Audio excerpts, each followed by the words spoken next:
What up? What up? We are back. It's your man Sean P coming in live. This is Sean P Experience. I am excited.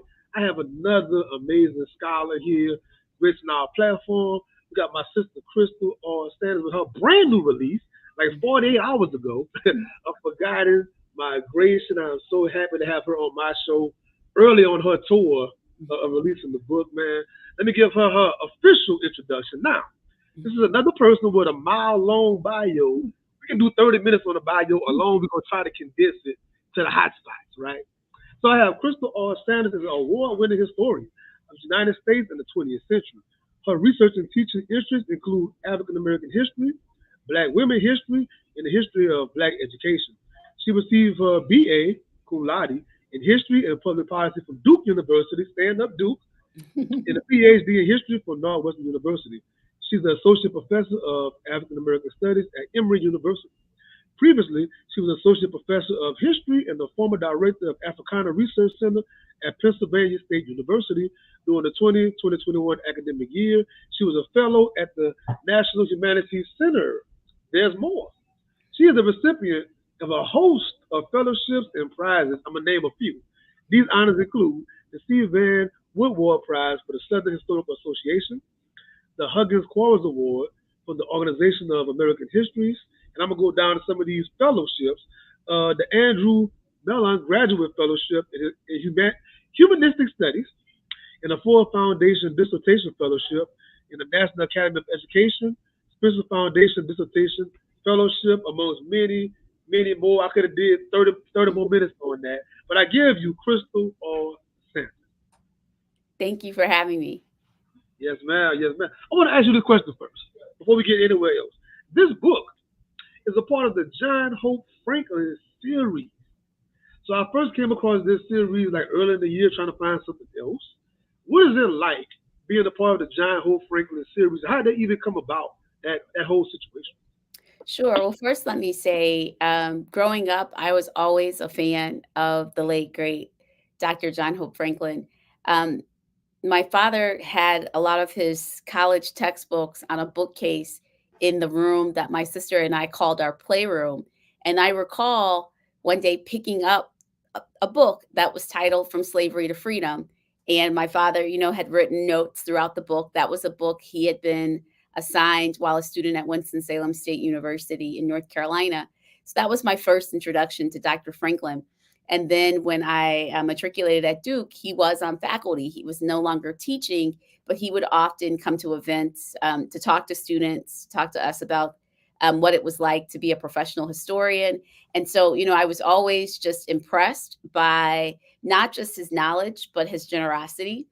And then in graduate school, I had the opportunity to interview him for um, my master's thesis that I was writing on Black college student activism in the 1920s and 1930s. And so I've always been a huge fan. And then when I finished my first book and I decided that I was going to publish with the University of North Carolina Press, the editor at the time came to me and said, well, we do have a series called the John Hope Franklin series that publishes some of the most cutting edge work in African American history and culture. And so he said, would you like me to send your manuscript to the editors of that series? And of course, I said, yes, I would be honored. And so the editors of that series are Waldo Martin, who teaches at UC Berkeley, and Patricia Sullivan, who teaches at the University of Virginia.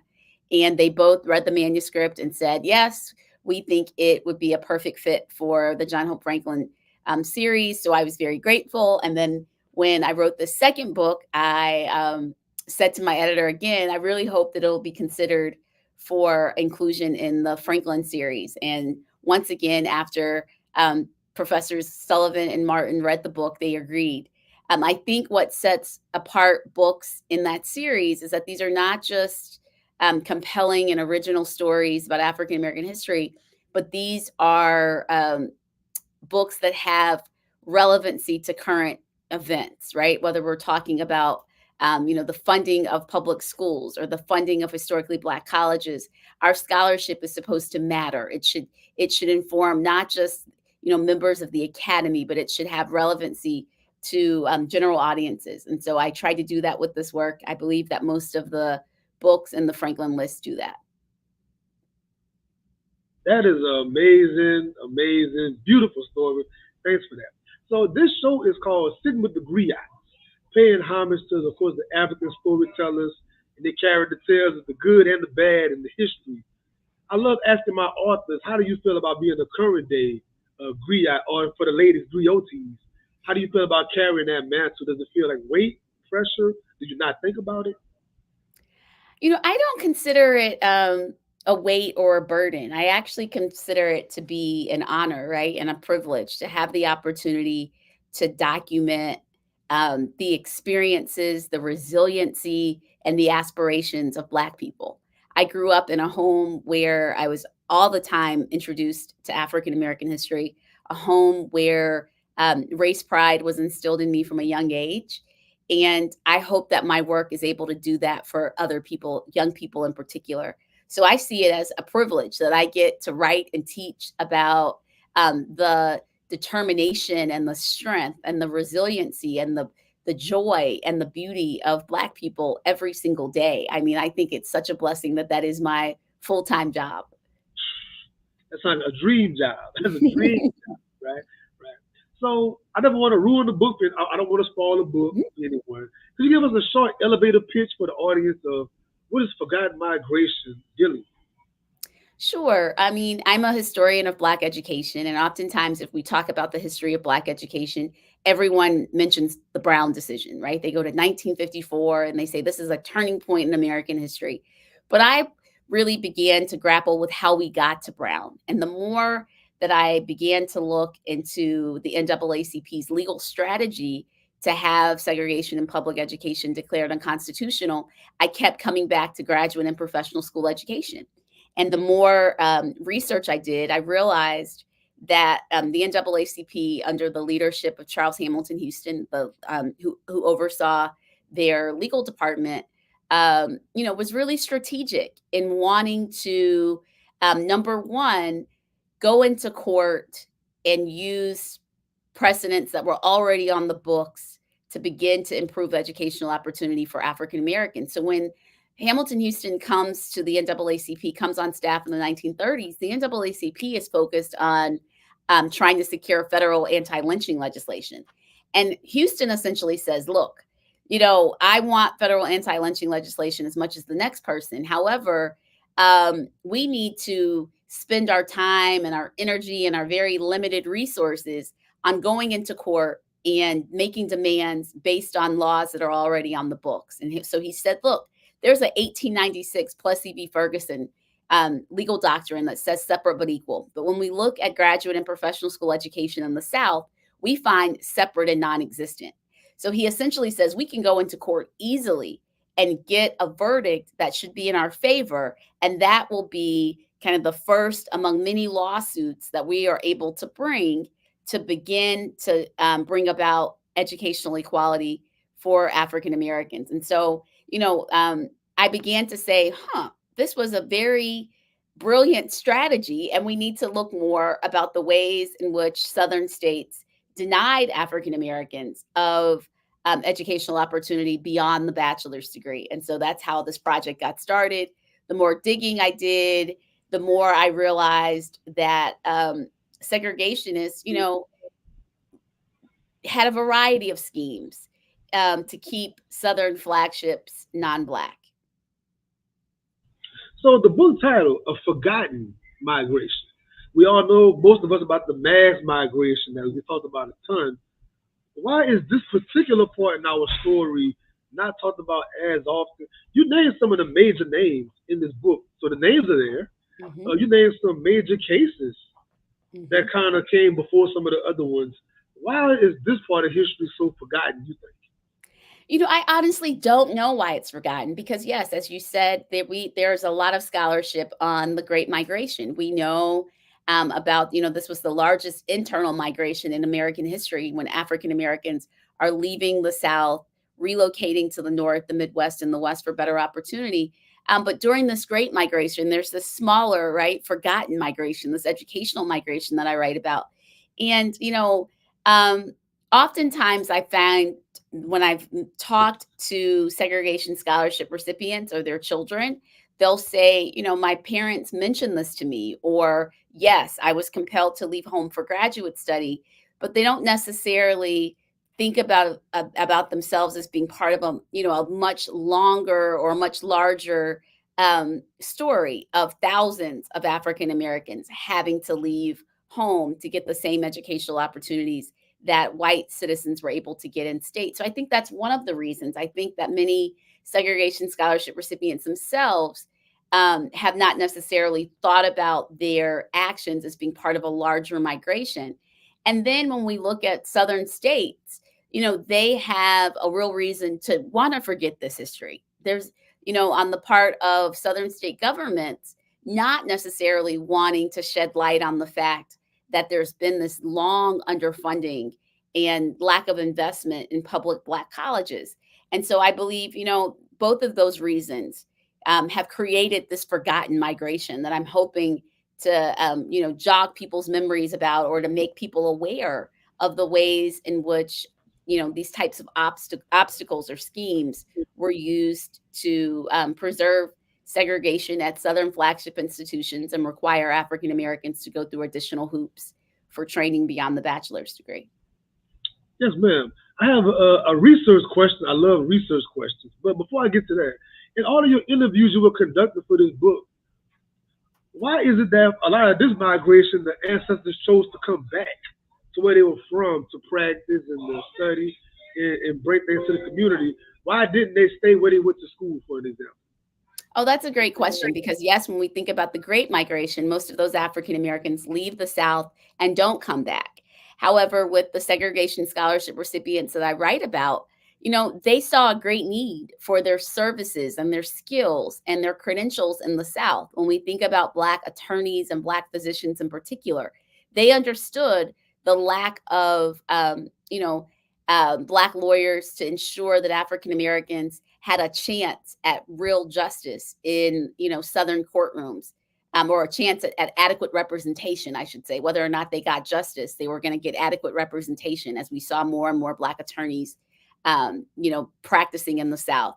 With respect to healthcare, many of these people that I write about who go north for medical school understood that there was a shortage of Black doctors in the South. They understood that when African Americans went to white doctors' offices, they were often denied dignity. They were made to enter through the back door. Oftentimes, they were not treated until every white patient had been seen, even if white patients came after them.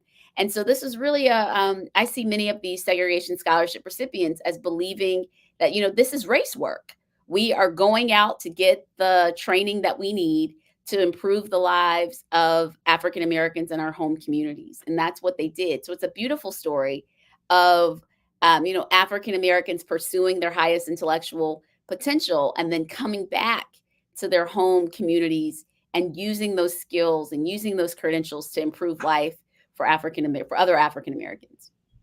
I'm gonna throw a little curveball at you real fast that came to my mind. So there were countless stories in here. First of all, every individual you mentioned in this book is a well scholar. They were all highly decorated in their own right. But a few of the scholars, for various court reasons, they couldn't become a doctor or they couldn't become what they wanted to become. Should this kind of a thing be a part of the reparations conversation? Like the amount of generational wealth that was lost because that person probably could have been a lawyer or a doctor. They didn't. So it changed the whole family trajectory possibly. What's your thoughts Well, about we something like Well, we know that white supremacy has, denied Black communities of wealth for generations.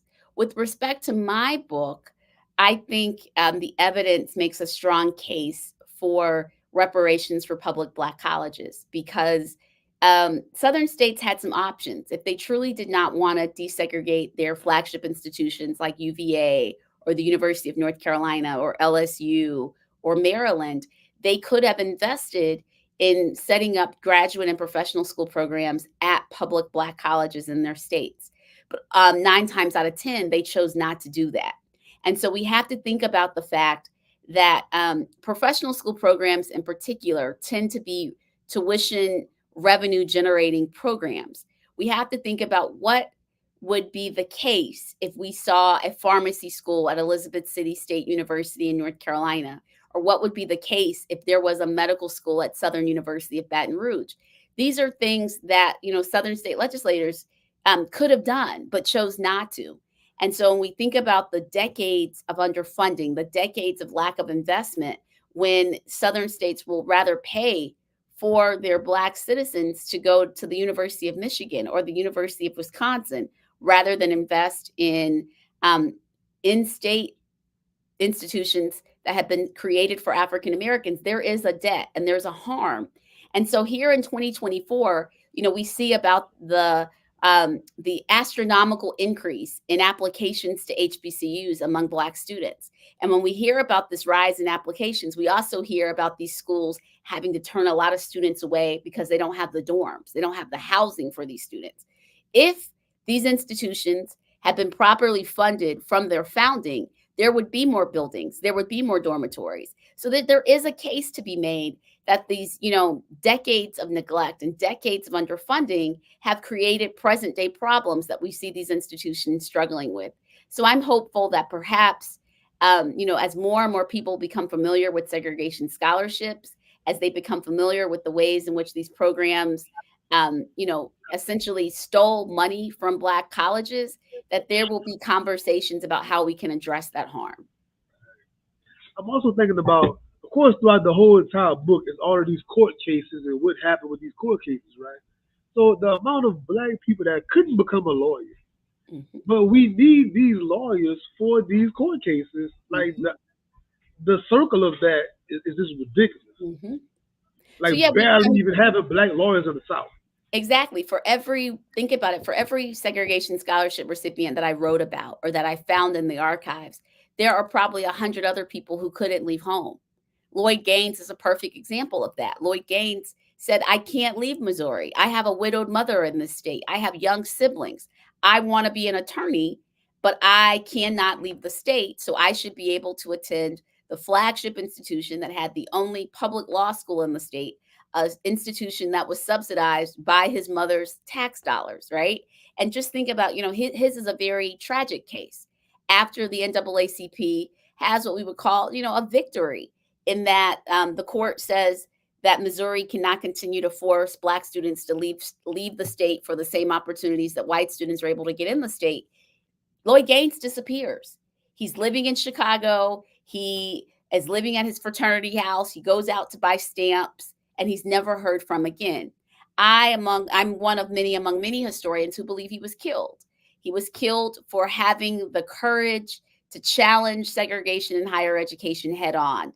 Right, his case is settled in 1938. That was very early, and I believe white supremacists did not take too kindly to this young Black male willing to take his case to all the way to the highest court in our land and being victorious. And so, for everyone who goes, yeah, I write about Fred Gray, I write about John Hope Franklin, but for every single recipient who goes, there are a host of who knows how many African Americans who could not leave the South for various reasons. And so they don't reach their highest potential, just as Lloyd Gaines never has the opportunity to go to law school, even though that had been a dream of his since he was a child.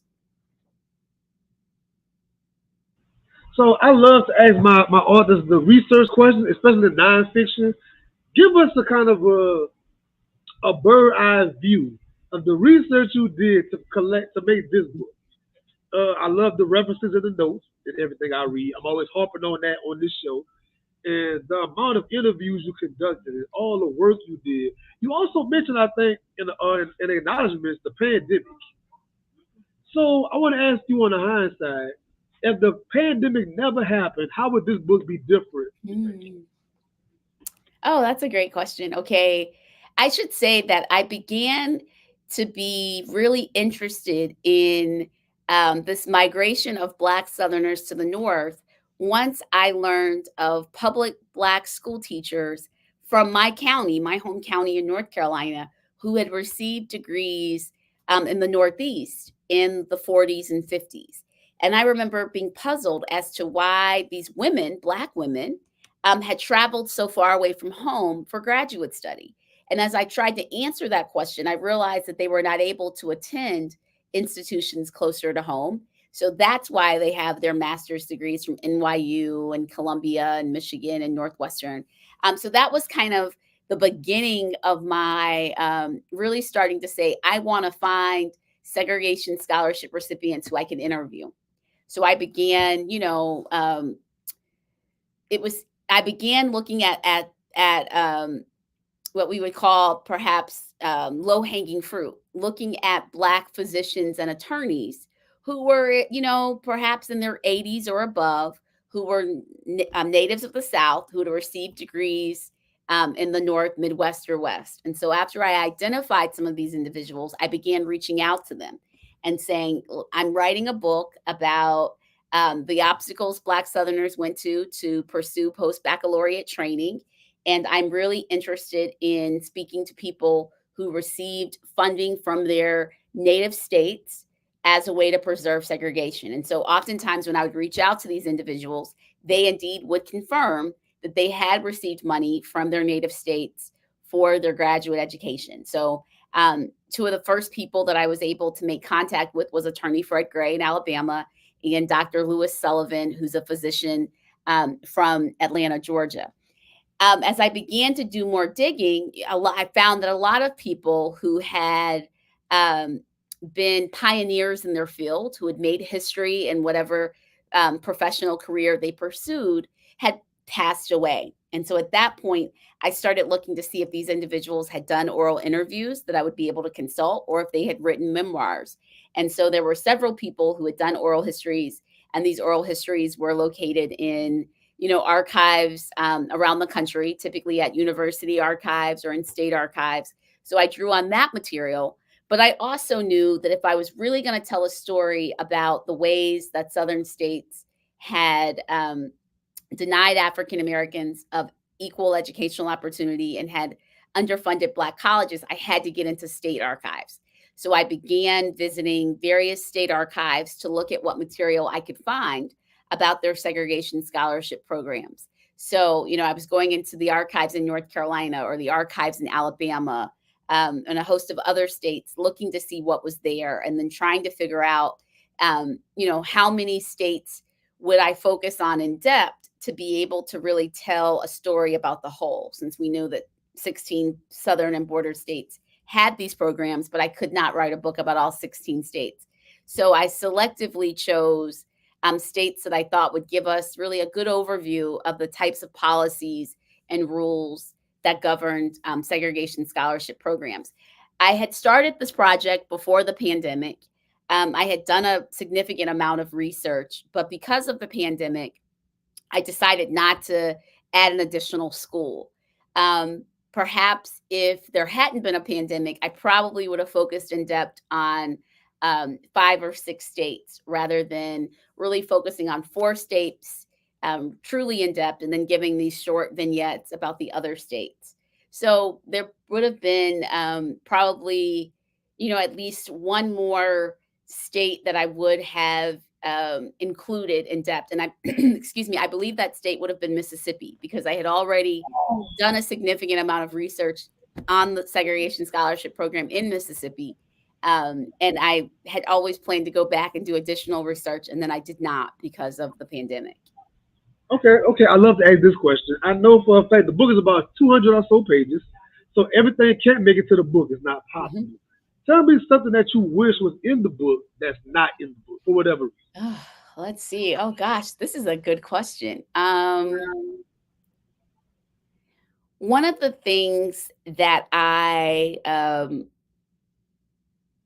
wish that I would have included, but it would have required me to do additional research, is to really look at how segregation scholarship recipients working in Black colleges created really strong academic programs at these institutions. So, yes, I talk about Helen G. Edmonds at North Carolina Central, I talk about Joel Prestige at Prairie View and Southern, but I really don't talk a lot about the sciences. There were many segregation scholarship recipients who went on to get PhDs in biology and chemistry, and they joined the faculties of Black colleges throughout the South, and they created very strong science programs. if I could go back and add something, I would probably, or not probably, I definitely would include more material to look at these strong STEM programs that they created, because some of these institutions today have very strong STEM schools.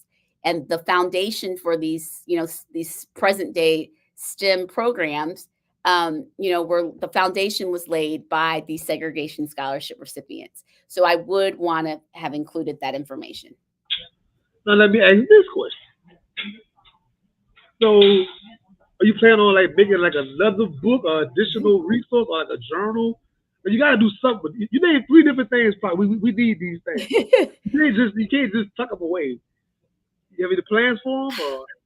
Ideally, I wanted to create a website that would be like a digital component to the book. And the website would include an interactive map where you could begin to see the patterns of, Black students who were natives of places like Texas and Louisiana had a history of going to the West Coast for their graduate programs.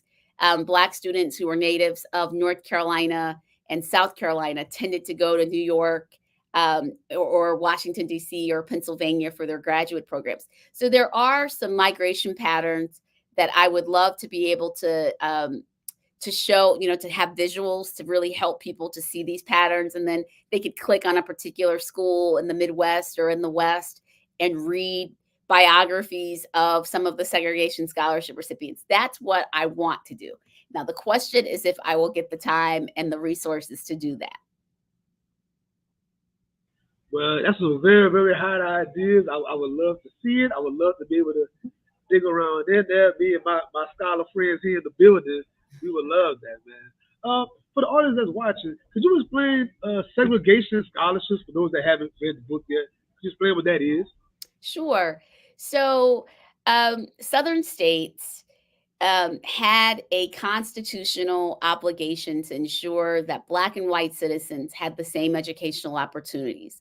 The way in which Southern states um, claimed to comply with the Constitution was by offering Black students tuition assistance to study out of state, the same programs that white students could study in state. So I'm a native of North Carolina. Let's say in 1945, I wanted to go to medical school.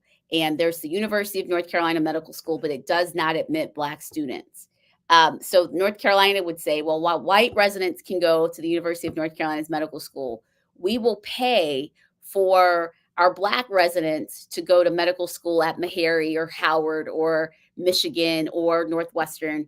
And when I say that they would pay the difference between the cost of tuition at the University of North Carolina and the cost of tuition at the University of Michigan or at Howard or at Meharry. But the problem with this is that this funding, this tuition assistance, was inadequate. Number one, institutions in the North, Midwest, and the West cost substantially more than they did in the South. Number two, just as it is in 2024, in 1944, living costs are more expensive in the North than in the South. And so these are students who are having to now pay rent in very expensive cities when they might have had an uncle or an aunt or a cousin that they could have stayed with had they been able to stay in their native states. Also, we have to think about transportation, right? These students have to get back and forth home for the summers or for winter breaks. And so some of the states provided transportation assistance and some did not. Some states provided one round trip fare every academic year. I have termed the assistance that the states provided as, I've coined the phrase segregation scholarships, because essentially this was an arrangement to preserve segregation. Southern states wanted to keep African Americans out of their Southern flagships, and they thought that they could provide tuition assistance and be in compliance with the law. Charles Hamilton Houston marched into court time and time again to show that segregation scholarships were unconstitutional. As early as 1938, the United States Supreme Court agreed with him that segregation scholarships were unconstitutional, but there was no enforcement of the court decision. So we see Southern states continue to have segregation scholarship programs until well into the 1960s. One of the things that I found quite interesting as I was pursuing this research was that, these flagship institutions were not all white institutions. They admitted students as long as they were not black. So if you were from Japan, if you were from Mexico, if you were from China, if you were Native American, you could attend these institutions. So we should not say that the University of North Carolina or the University of Alabama or the University of Maryland were all white institutions. They were non-black institutions. And this is especially egregious when we think about the fact that the United States was in the 1940s was in a world war. Japan was our enemy, yet students from Japan could attend institutions in the United States that tax-paying African American citizens could not attend. And so it just shows the ways in which African American citizenship was under attack, right? And the ways in which African Americans were denied full freedom by Southern states, at wartime and in peacetime. So speak about how far it went. Like as far as them going to court and trying to prove certain things in court, and then these major schools trying to just throw money at a school and try to make a little makeshift program to make equal education. Speak on that to the people, please. So, most of these states, so in 1938, the court says that segregation scholarships are unconstitutional. However, most Southern states are getting ready to create their segregation scholarship program. So they essentially say we need to figure out a way that we can continue to compel Black students to leave the state for the same opportunities that white students receive in state, but we need to make it appear that we are trying to comply with the court order. And so most Southern states appeared to be in compliance with the court order by creating one or two graduate programs at a Black college, and so that they could say to the court, we're working on it.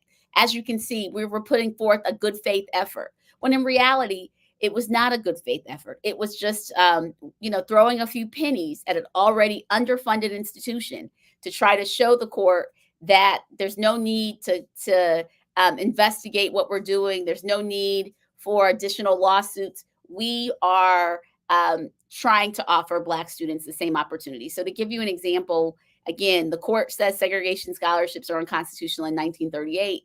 1939, North Carolina starts its segregation scholarship program.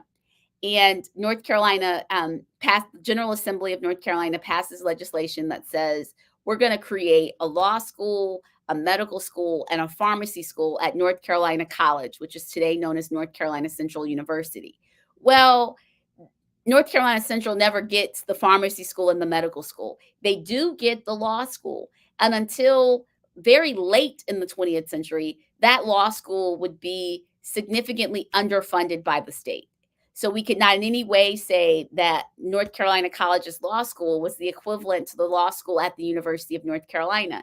In fact, it would be in the 1950s when law school students at North Carolina College go into court that we begin to see the state say, well, we're going to try to improve things. We're going to try to put more money towards the law school and other programs at North Carolina College. I can tell you that even today in 2024, we see that public Black colleges are not funded at the same level as their white counterparts. So there is a long history of a lack of investment and support for these institutions. Man, crazy. Let's talk about the community though. So for the Black people that did take these scholarships, they did travel. Like you said, there was no housing, it wasn't adequate, and they were ostracized, they were isolated.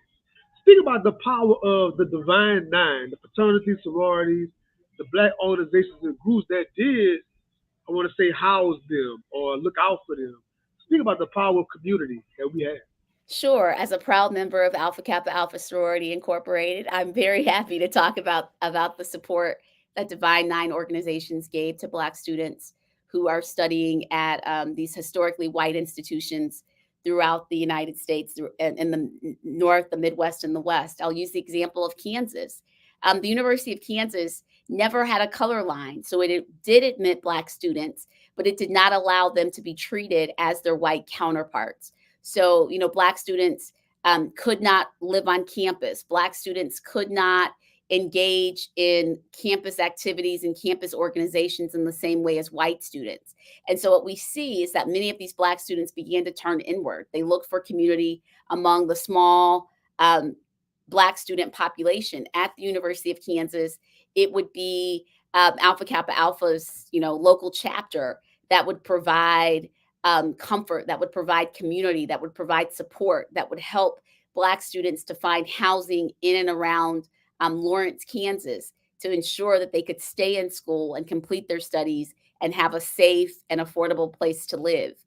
In Iowa, same case, the University of Iowa has a large number of Black students coming in from the South for graduate study, while graduate students who were white had a dorm that they could stay in on campus. The same was not true for Black students. I see a beautiful story in Iowa in that Black club women actually pool their resources and buy a house a few blocks from campus. And they say this is going to be a house for Black women students to live, since the University of Iowa refuses to provide housing on campus to Black students, right? So it's the Black club women who come together, pooling meager resources to ensure that Black students can actually have affordable and safe housing and remain in school to complete the degrees that they've gone to get. We see time and again students talk about the support they received from their fraternities and sororities. I don't necessarily know if I put this in the book. I don't think I did, but Fred Gray is a member of Omega Psi Phi Fraternity Incorporated, and he talked about the fact that oftentimes when he was short on tuition dollars, Omega Psi Phi sent him a check. Right when he is short on tuition dollars and thinking he's going to have to withdraw, there were chapter brothers in Alabama who says, no, you're going to stay there until you finish that JD. We're going to send you some money. We're taking up an offering. We want you to know that we have your back. And so it's just a reminder that it really, there's a saying, it takes a village. But for these Black students who are pursuing graduate study during the age of Jim Crow, it truly did take a village of, club women, of fraternity and sorority members to ensure that these students had what they needed to be successful. And they're having to make up a shortfall that is caused by racism, a shortfall that is caused because these students have been compelled to leave home because Southern state governments did not believe that they had a right to study in state.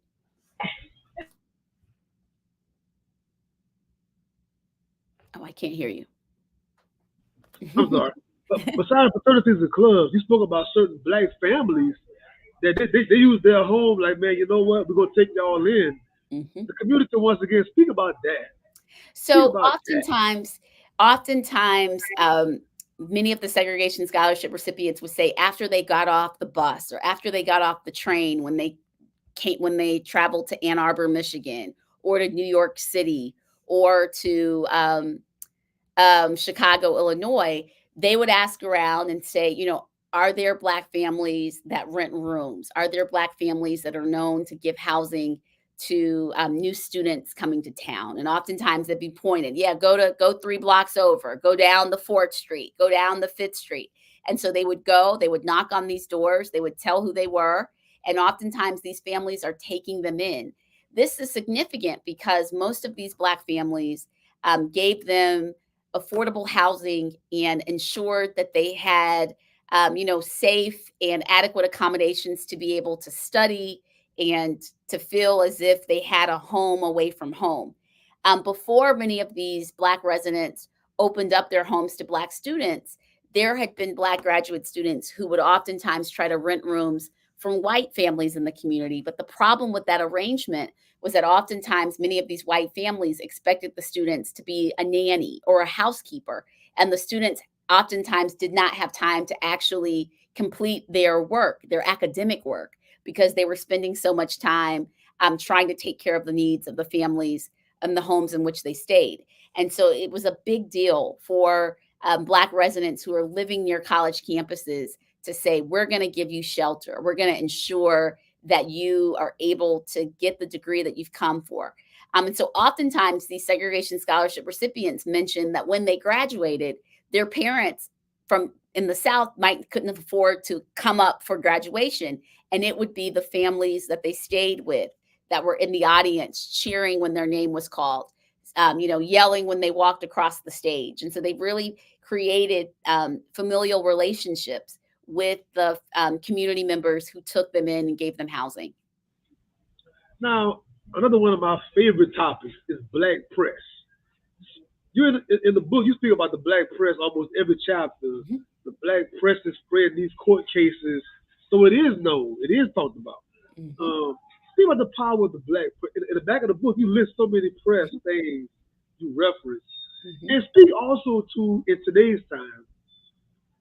There seemed to be a thousand something black press back then, and we have a lack of that now. Speak about how you feel about that. Your personal feelings. Sure. I mean, first I'll say for anyone doing African American history, you cannot do African American history well without consulting Black newspapers.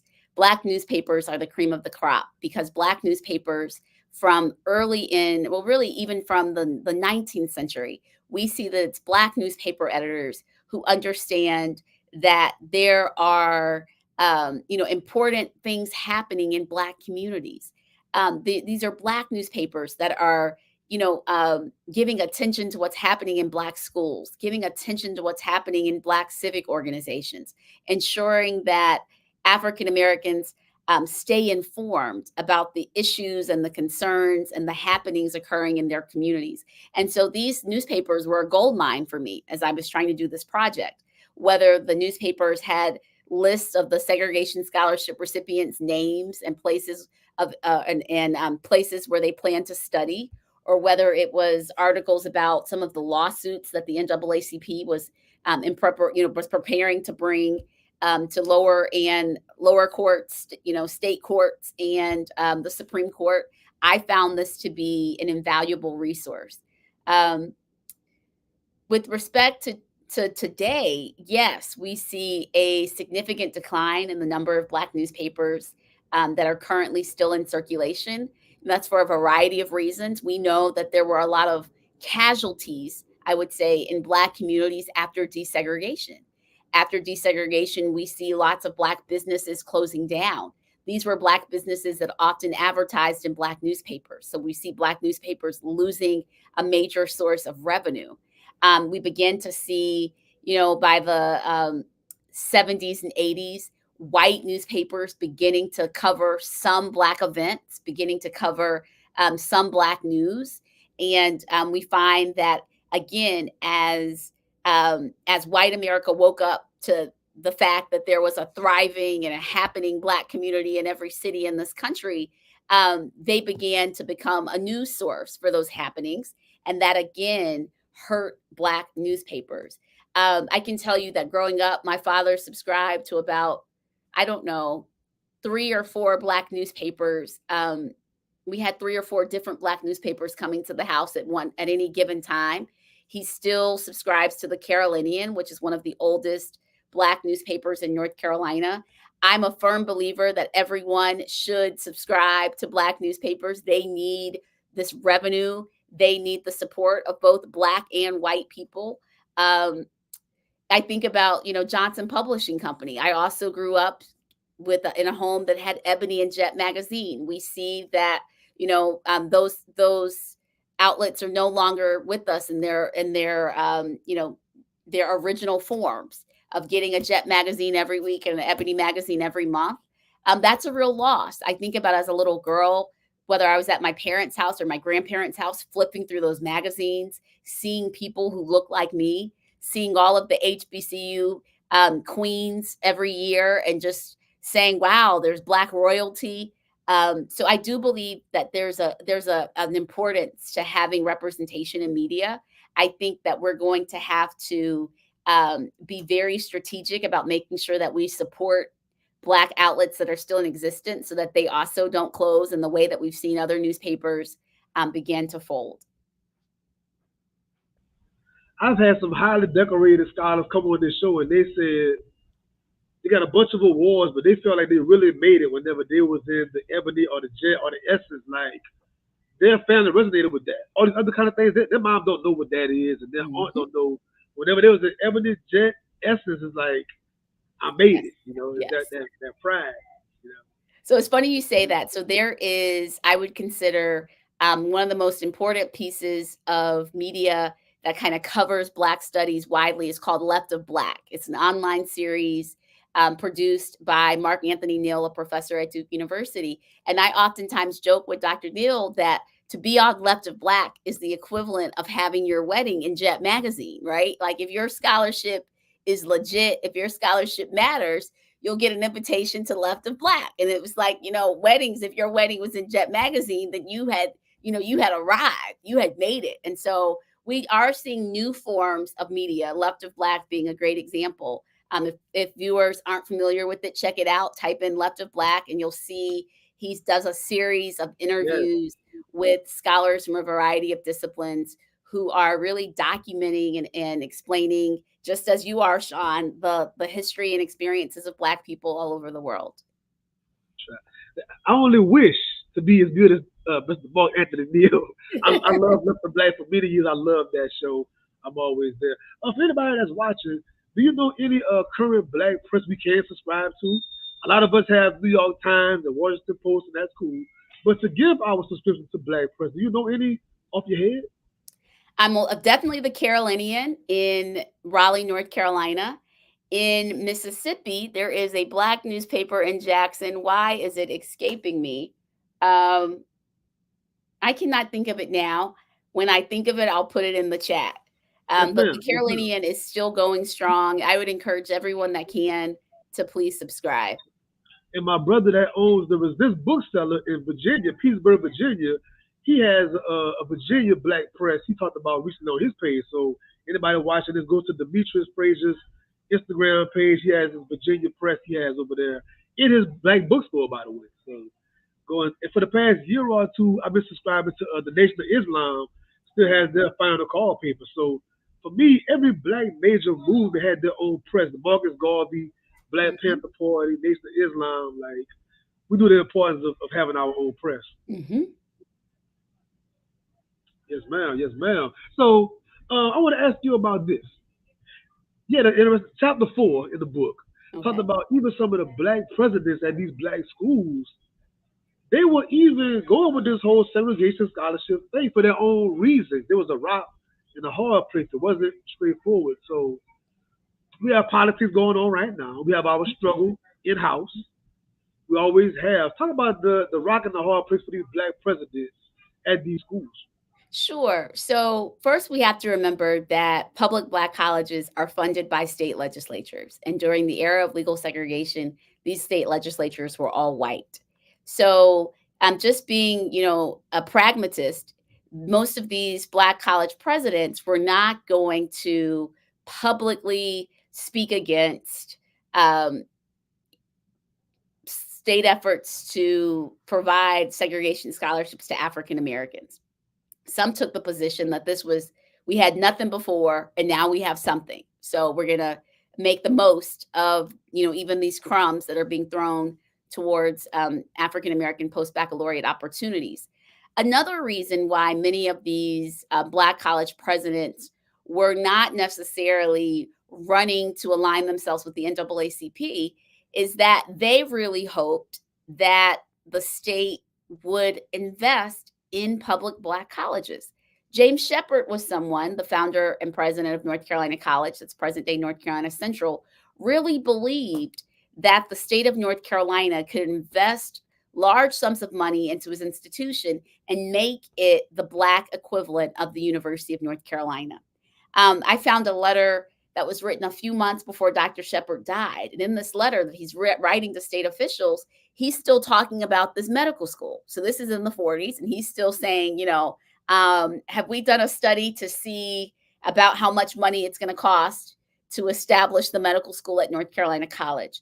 So for someone like Shepard, and this the same would be true of the presidents of Kentucky State and the presidents of a host of other public Black colleges in the 40s and 50s, they're really hopeful that Southern state governments will be so fearful of lawsuits that they will begin to invest in Black colleges in amounts that had never before been seen. Unfortunately, that's not what happens, right? But thinking strategically and not wanting to alienate a legislature that determined whether you would get $1 or no dollar, many of these Black college presidents, are very much trying to toe the line. They're very much trying to ensure that Black students have educational opportunity, but also they're trying to ensure that they don't create enemies in the state house that could hinder the progress that has been made at Black college, the progress that had been made at Black colleges. The one case, the one outlier in this story is John W. Davis at West Virginia State College, who takes a completely different perspective. He's not trying to duplicate what's already available at West Virginia University. John W. Davis says, we've got a strong academic program at this all Black West Virginia State College. And if my students are given the opportunity to compete against students at West Virginia University, they're going to shine in the classroom. John W. Davis is saying, we don't need graduate programs at my institution. We're just going to continue to perfect undergraduate education. But if you let our students go over to West Virginia University, the state can save money by not duplicating programs, and you'd be able to see the quality of students that we are turning out at West Virginia State University. And indeed, spoiler alert, that's exactly what happens. Wow. You speak on the quality of students, right? So in this book, you speak about Howard University, the Howard University. Mhm. It's always called the Mecca. Of course, every HBCU school has their own myth and folklore, but when you break it down, the lawyers that came out of Howard in the medical schools and things like that, speak about like why is Howard known to be the Mecca at that time and when they were turning out in that university. Howard is an interesting case since it receives money from the Department of the Interior. This is an annual appropriation that Howard has received since its founding in 1867. Howard is also unique in that it is a Black college that's been able to maintain its professional schools since the 19th century. So I mentioned Howard having its medical school since the 19th century. Shaw University, first Black college in the South, had a medical school, but that medical school was closed in 1918. There are many other. Shaw University had a law school that was closed also really late in the 19th century or the early 20th century. I can't remember the exact dates, but Howard was unique in that it had been able to maintain its professional school programs and to add graduate programs early in the 20th century. Part of the reason that it's able to do this is because of that guaranteed federal appropriation every year that came from Congress. Because of those graduate and professional school programs, Howard, is a mecca, right? Howard is not a place where Black students are not just going to be tolerated, where they would be able to thrive, where there's not going to be a question about whether they can sit in the library or eat in the dining hall. But I also must say this puts a burden on Howard. Howard has a law school and a medical school when there aren't, other than Meharry, when there wasn't another Black medical school in the country. So they're getting thousands upon thousands of applications every year for a very limited number of seats, right? So we know that, Howard is turning away hundreds of students every year throughout this Jim Crow period because they just did not have the resources to offer law school education to every African American in the country who wanted it. And this is another reason why, it's such an indictment on these Southern state governments who either refused to open law schools or opened these fly by night law schools that were not well funded, right? When we think of medical education, again, Howard and Meharry, they've got a huge burden. They're having to, um, you know, provide to do a yeoman's task of providing medical education to thousands upon thousands of African Americans. So when we think of Howard, it truly is a mecca. It truly was a place that was turning out race leaders. Um, I'm amazed at what Charles Hamilton Houston does when he takes over Howard's law school. And he's essentially saying you're either going to become a social engineer or you're going to be a parasite. And if you're going to be a parasite and basically do nothing, I'll ensure you don't even finish. So he's sending a message early on to Howard Law School students that there's work to do. And you're going to learn how to wield this Constitution as a weapon to create opportunities for other African Americans. And we see that, right? We see that with a Thurgood Marshall and the work that Thurgood Marshall's going to do, even picking up the baton after Houston passes to ensure that the strategies that Houston, had put into place were continued to be executed long after his health prevents him from continuing to practice and even after his death. But we also see, I must say, I see that with someone like Fred Gray, right? Fred Gray has to go to Case Western Law School, but Fred Gray makes up in his mind, even before he gets to law school, that he's going to use his education to dismantle segregation throughout the state of Alabama. And he does just that, right? Whether we're talking about segregation on the city buses of Montgomery, whether we're talking about segregation in elementary and secondary schools throughout the state of Alabama, when you look at those lawsuits, who is the attorney on record? It is Fred Gray. And Fred Gray, who has to go to Ohio for law school because of segregation, comes back home and says, I'm going to use my training to dismantle segregation and to stick it to white people who have tried to make life difficult for African Americans. And he does that time and time again in the courtroom. And so while he's not a graduate of Howard Law, he is replicating the type of race work that Howard Law graduates were doing throughout the age of Jim Crow. Wow. Yes, ma'am. Yes, ma'am. I have two final questions. Two final questions. So one question is, so the book just came out 2 days ago, Pub Day this week. Happy belated Pub Day, Thank you. right? So you do all this research and study and writing. How does it feel to now be on tour? I see you on tour. You're going to places. You're doing a show like this, talking about the work.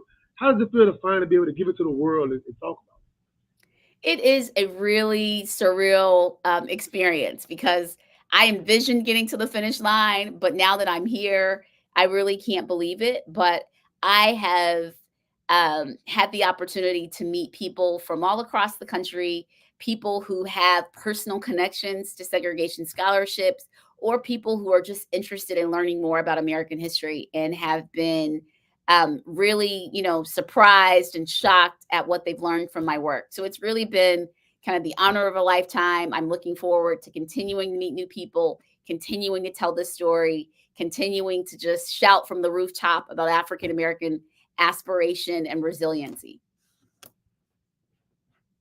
it? And my last question is a bit of a conversation. We see these articles going around, it's going like crazy from the Atlantic, I believe it was, about these elite universities, and they have people that's not reading. I want to say like as they should on standard. Again, this book, the kind of thorough scholars we had back in the day. What are your thoughts on this current climate when it comes to these universities, people not really reading, and literacy rates around the country? What's your thoughts about that? I'm not familiar with the articles that you're referencing, but what I can tell you is that one of the things that segregation scholarship recipients told me time and again was that they were well prepared for their graduate and professional school careers.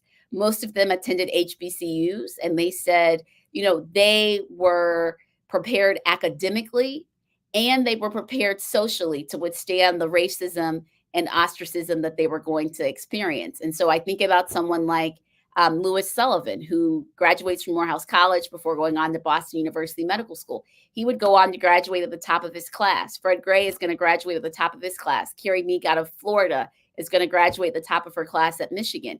The same thing said over and over again is that HBCUs prepared us to compete with anyone. HBCUs prepared us to graduate at the head of the class. And so, I don't know what the secret sauce is, but I do know that these were students who felt that they could conquer the world. These were students who had not just the confidence, but they had the intellectual capacity and the intellectual training to reach their highest potential. And while they would get to, Harvard and Dartmouth and BU, and oftentimes their students would say, I haven't heard of your institution, or their classmates would say, I've never heard of that school. Is it in the United States? What do you mean? I've never heard of that. Is that a real college? Right. So, in some ways, kind of putting them down.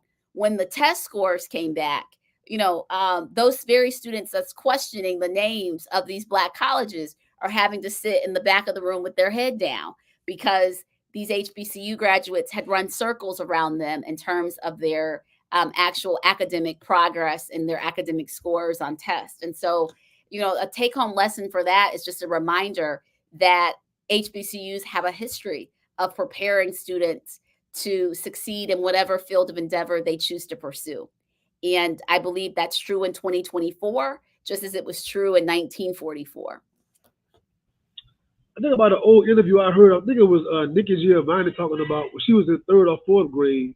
Some of her third and fourth grade teachers were Ivy League trained, but like your book says, those teachers couldn't be a professor at that university they came from, and they Mhm. became third grade teachers. And they became principals, things like that. So imagine your Mhm. third grade teacher went to Brown or something like that. Mhm. Like imagine the kind of education you're getting that early. So I mean, Mhm. like you said, they were ready. Yes, exactly. I mean, Du Bois writes about his time at Harvard, and he says he realized that his Harvard professors were not better than his Fisk professors. They were just more well known. So, Du Bois is really alluding to having the opportunity to publish, having the opportunity to present your work at conferences, when many of these journals refused to publish the scholarship of Black scholars, when many of these conferences were held at places where Black scholars were not allowed to enter. So, early on, Du Bois is making this argument that we can't assume that white teachers are smarter or white teachers, do better research than their Black counterparts. This is really a story about opportunity. And time and again, Black scholars were denied these opportunities, which is why, people like Dr. Carter G. Woodson have to create what's today the Journal of African American History, because the Journal of American History and the American Historical Review were not trying to publish the work of Black scholars. So they were not trying to publish their work, but then they would use it against them, like why they can't be a professor at this school. We want to have published scholars, as if we Exactly. wasn't publishing work, turn out Mm-hmm. work all the time. Mm-hmm. Is That's crazy. That's Mm-hmm. crazy. That's crazy. Well, I thank you once again for saying yes, coming on my platform, gracing us early in your journey. I'm sure you'll be all over with your book tour. And what can we expect from you? This just came out a couple of days ago, but is there anything coming up next you can expect? Something to look forward I to? mean, there are so many topics that I want to pursue next. I haven't decided if I'm going to go with one that's more global, looking at African students who matriculated at Black colleges in the early 20th century, or if I'm going to do something that's a little bit more local that focuses on North Carolina and Black educational institutions in that state. I haven't decided yet, but hopefully in the next couple of well, probably not until this summer, I'll begin to do some archival visits and then decide what my next project will be. Well, thank you very, very much once again. You are definitely, when your next thing come out, please come back to the Sean P Experience. I love to have repeated guests. And for anybody watching the chat, please go to her website, the Crystal R. Sanders website. A lot of articles, a lot of journals. I want to go back myself for some of your book lists. I want to go in there and just have a field day. And she has work on Beyonce, ladies. She has some work on Beyonce's Lemonade. Y'all might find it. I'm going to check it out myself. Thank y'all very much for the Sean P Experience. Until next time, thank y'all very much. Stay tuned, Miss Sanders. Okay. All right. I have ended the live